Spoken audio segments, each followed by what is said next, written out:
Shoutout kay Katsakino Dukusin, Romeo Conchada at sa iba pa nating mga taga-subaybay.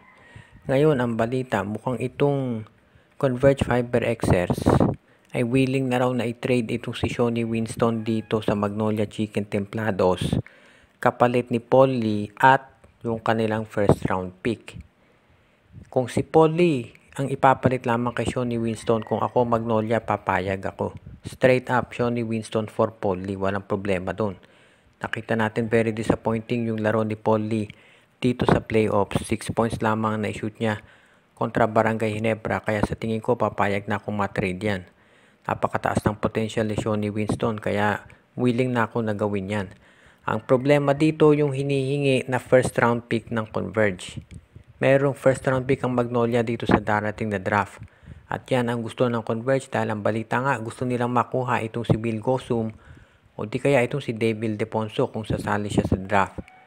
Kung ikaw naman ang Magnolia, yan ang kinakailangan mong pag-isipan. Si Paul Lee willing bitawan niya, sigurado ako. Pero itong kanilang first round pick, yan ang kailangan nilang isiping mabuti. Meron ba silang makukuha dito sa draft na magiging kasing husay nitong si Shawnee Winston? Kung sa tingin nila ay oo, dapat wag silang pumayag na isama yung draft pick. Pwede siguro kung ibang player, bukod dito kay Paul Lee, baka si Rom De La Rosa. Pero maliwanag na yung first round pick ang gusto talaga ng Converge ngayon. So ang tanong ay kung papayag ang Magnolia dito. Kinakailangan siguro tignan muna ng Magnolia kung sino-sino yung mga players na sasali sa draft.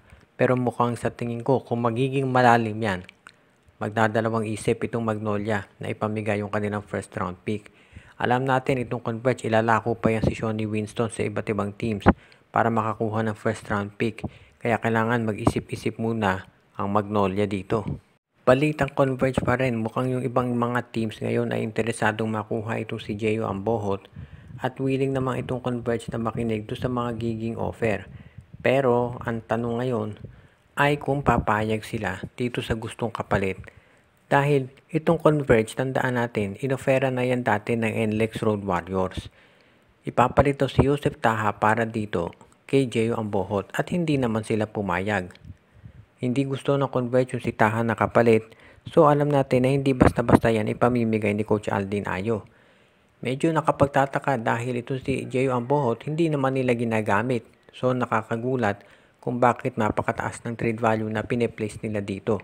Kasi kung ibang teams naman yan, bakit ka magbibigay ng mataas na value na player kung ito naman si Ambohot ay hindi nila ginagamit? So sa tingin ko, itong Magnolia, SMB, at kung sino pa mang teams na interesado kay Ambohot, medyo low ball talaga ang magiging offer niyan para dito sa nasabing player.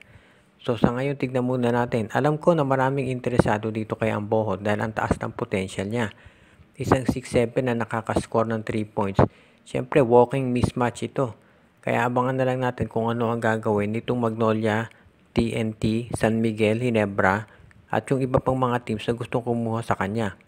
Kung ikaw naman ang Converge, siyempre mag-iintay lang yan dahil rebuilding mode sila ngayon.